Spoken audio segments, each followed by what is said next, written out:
दिन था 30 अक्टूबर का। घड़ी में शाम के 6:30 बज रहे थे। इसी समय गुजरात के मोरबी में होती है एक दिल दहला देने वाली घटना। मच्छू नदी के ऊपर मौजूद एक सस्पेंशन पुल टूट जाता है और कारण बनता है 130 से ज़्यादा मौतों का, जिनमें बच्चों की संख्या 50 के पार थी। ब्रिज गिरने के साथ साथ कई सारे प्रश्न भी उठना शुरू हो जाते हैं। महज एक घड़ी और कैलकुलेटर बनाने वाली कंपनी को पुल का कॉन्ट्रैक्ट कैसे मिल गया? म्युनिसिपल कॉरपोरेशन के फिटनेस सर्टिफिकेट के बिना पुल कैसे खुला? रिपेयरिंग के दौरान जंग लगी केबल्स को बदला क्यों नहीं गया? और 2 करोड़ का बजट होने के बाद भी केवल 12 लाख ही खर्च क्यों किए गए? दोस्तों, भ्रष्टाचार की वजह से ब्रिज टूटना अब आम सा हो गया है। इतना आम कि अब फिल्मों में भी इसका जिक्र होता आया है। साला बोल देंगे बस के अंदर वजन ज्यादा हो गया था इसलिए पुल टूट गया। ये हमारी जिम्मेदारी बनती है कि ऐसी घटनाओं पर बात करें ताकि भविष्य में ये रिपीट ना हो सके। गुजरात के मोरबी में मच्छू नदी पर बने केबल पुल के रविवार शाम टूट जाने से 130 से ज्यादा लोगों की मौत हो चुकी है। At least 141 people have died. Construction company के 9 कर्मचारी गिरफ्तार किए जा चुके हैं। तो ऐसा क्यों है कि ओरेवा इस घड़ी बनाने वाली कंपनी के मालिकों के खिलाफ एफआईआर? मोरबी, मौत और मुजरिम। गुजरात के मच्छू नदी के ऊपर एक 230 मीटर लंबा और करीब 4 फीट चौड़ा पुल बना था। पुल के एक तरफ दरबारगढ़ पैलेस होटल तो दूसरी तरफ एक इंजीनियरिंग कॉलेज है। पुल को झूलतो पुल भी कहते हैं, जिसका अर्थ हैंगिंग ब्रिज है। देखा जाए तो सस्पेंशन ब्रिज देश में कई सारे हैं, जिनमें सबसे फेमस राम और लक्ष्मण झूला है। ये उत्तराखंड में गंगा मैया के ऊपर बना है। यह बात गौर करने वाली है कि सस्पेंशन ब्रिज केबल के सपोर्ट से बनाया जाता है और सारे ही सस्पेंशन ब्रिज स्विंगिंग ब्रिज हों यह ज़रूरी नहीं है। एग्जाम्पल के लिए मुंबई का बांद्रा वर्ली सी लिंक और बंगाल का हावड़ा ब्रिज। बात करें दुनिया के सबसे पुराने ब्रिज की तो उसका नाम है यूनियन चेन ब्रिज। ये इंग्लैंड को स्कॉटलैंड से जोड़ता है और यह 200 साल पुराना है। हाल ही में इसकी रिस्टोरेशन में करीब 10 मिलियन पाउंड यानी 93 करोड़ का खर्च आया था। आइए जानते हैं पुल का इतिहास। इस पुल को साल 1887 में मोरबी के तत्कालीन राजा वाघजी ठाकुर ने बनवाया था। हालांकि पहली बार इस हैंगिंग ब्रिज का उद्घाटन 20 फरवरी वर्ष 1879 को तत्कालीन मुंबई गवर्नर रिचर्ड टेम्पर ने किया था। इस पुल को बनाने में यूरोप की सबसे आधुनिक तकनीक का इस्तेमाल किया गया था।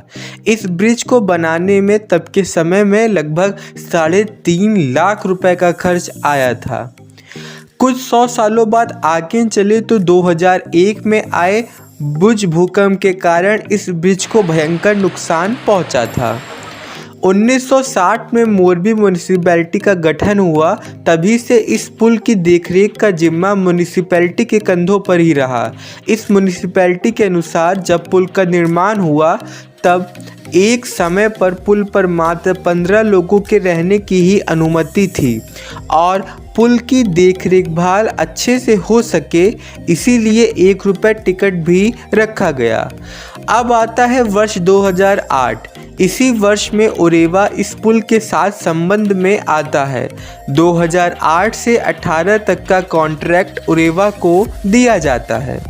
2018 में कॉन्ट्रैक्ट के ख़त्म होते ही टिकट के दाम बढ़ोतरी पर ओरेवा और म्यूनिसिपैलिटी के बीच मतभेद शुरू हो गया था।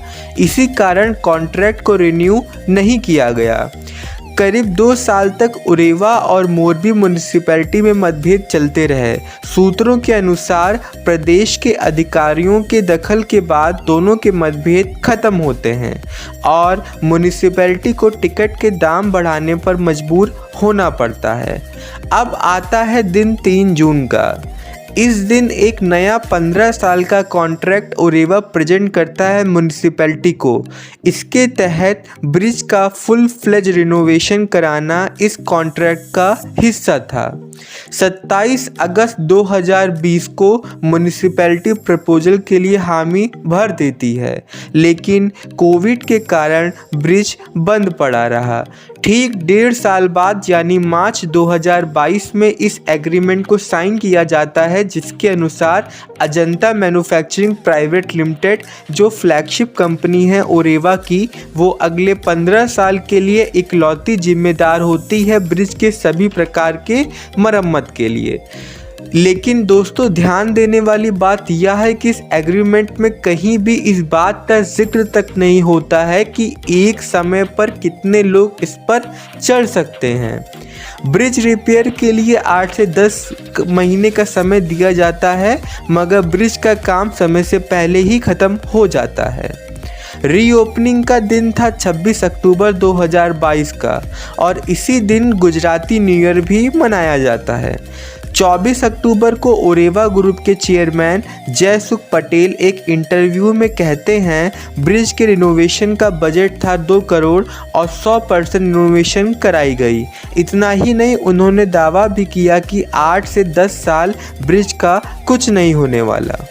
અંદાજે 2 કરોડ રૂપિયાની આસપાસના ખર્ચે આ 100% રિનોવેટ અમે લોકોએ કરેલું છે। मोरबी म्यूनिसिपैलिटी के चीफ का कहना है, ओरेवा ने ब्रिज को खोलने की इन्फॉर्मेशन नहीं दी, जिसके कारण म्यूनिसिपैलिटी ने कोई फिटनेस सर्टिफिकेट नहीं दिया। जयराज सिंह जो वहां के एक लोकल पॉलिटिशियन हैं, उन्होंने ओरेवा पर ब्लेम किया। ओरेवा ने बिना किसी रोक के टिकटें बेची। मोरबी पुलिस का कहना है कि ब्रिज का काम बहुत जल्दी ख़त्म करवाया गया ताकि दिवाली के क्राउड से अच्छा पैसा जनरेट किया जाए। अब आइए सुनते हैं उन लोगों को जिन्होंने पूरी वारदात होते हुए देखी। अभी तो काम बहुत ज़ोर से चल रहा है, लेकिन ये घटना 6:30 बजे घटना घटी है।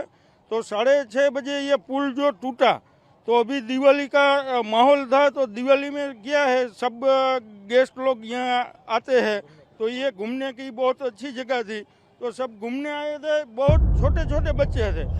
कुछ मीडिया कर्मियों का दावा है पुल ओवरक्राउडिंग की वजह से टूटा। अब यह सोचने वाली बात है कि इनमें लोगों की क्या गलती, वहाँ पे सुरक्षा के अच्छे इंतज़ाम क्यों नहीं थे। इतना ही नहीं, वहाँ पर बेसिक फैसिलिटी तक नहीं थी। बाद में पता चलता है कि ओरेवा ने रिपेयरिंग का काम सब कॉन्ट्रैक्ट कर दिया दूसरी कंपनी को। इस कंपनी का नाम था देव प्रकाश सॉल्यूशन, जिसे प्रकाश भाई नाम के आदमी चला रहे थे। दोनों कंपनियों के बीच में कॉन्ट्रैक्ट साइन किया जाता है, जिसमें ओरेवा ने 32 लाख पुल रिपेयर के लिए दिए थे। एक ऑफिसर का कहना है, सब कॉन्ट्रैक्ट करने में जंग लगी जगहों पर मात्र रस्ट फ्री पेंट करवाया गया। कोर्ट में डीएसपी ने बताया कि पुल की केबल पूरी तरीके से रस्ट हो चुकी थी, मगर फिर भी केबल को रिप्लेस नहीं किया गया। पुलिस ने अपनी कार्रवाई में अब तक 9 लोगों को अरेस्ट किया है, जिनमें 2 टिकट कलेक्टर जो वहां पर टिकट बेचते थे, 3 सिक्योरिटी गार्ड जो ब्रिज पर मौजूद थे, 2 ओरेवा कंपनी के मैनेजर और 2 सब कॉन्ट्रैक्ट देव सॉल्यूशंस के।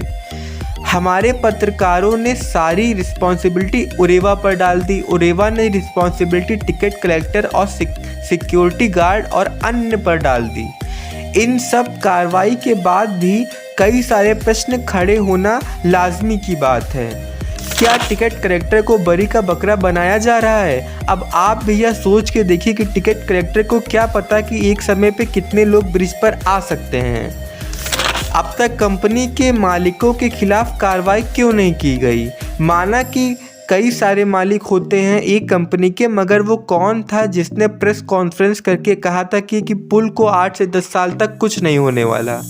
क्या म्यूनिसिपैलिटी की कोई जिम्मेदारी नहीं बनती? जब जयसुख पटेल ने 24 को इंटरव्यू किया कि हम ब्रिज खोलने जा रहे, तो म्यूनिसिपैलिटी ने रोका क्यों नहीं? कि घड़ी और इलेक्ट्रिक अप्लायंस बनाने वाली कंपनी को ब्रिज का कॉन्ट्रैक्ट कैसे मिलते रहे? जब बीबीसी ने मोरबी म्युनिसिपल कॉरपोरेशन चीफ को फ़ोन किया तो उन्होंने कोई जवाब नहीं दिया। बाद में उनके असिस्टेंट ने बताया ओरेवा को कॉन्ट्रैक्ट 2008 में ही मिला था। अभी के चीफ ने तो केवल कॉन्ट्रैक्ट रिन्यू किया है।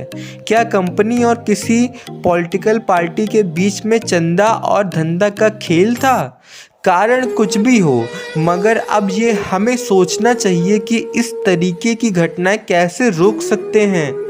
हमें अपने आपसे पूछना चाहिए कि जो 50 बच्चे मरे हैं उनके अपने सपने होंगे जो सिर्फ कुछ लोगों की लापरवाही से अब कभी पूरे नहीं हो सकेंगे। अब कभी उस घर में दिया नहीं जल सकेगा जिस घर के सदस्य हमेशा के लिए सो गए हैं। सवाल कड़वे हैं मगर सच हैं।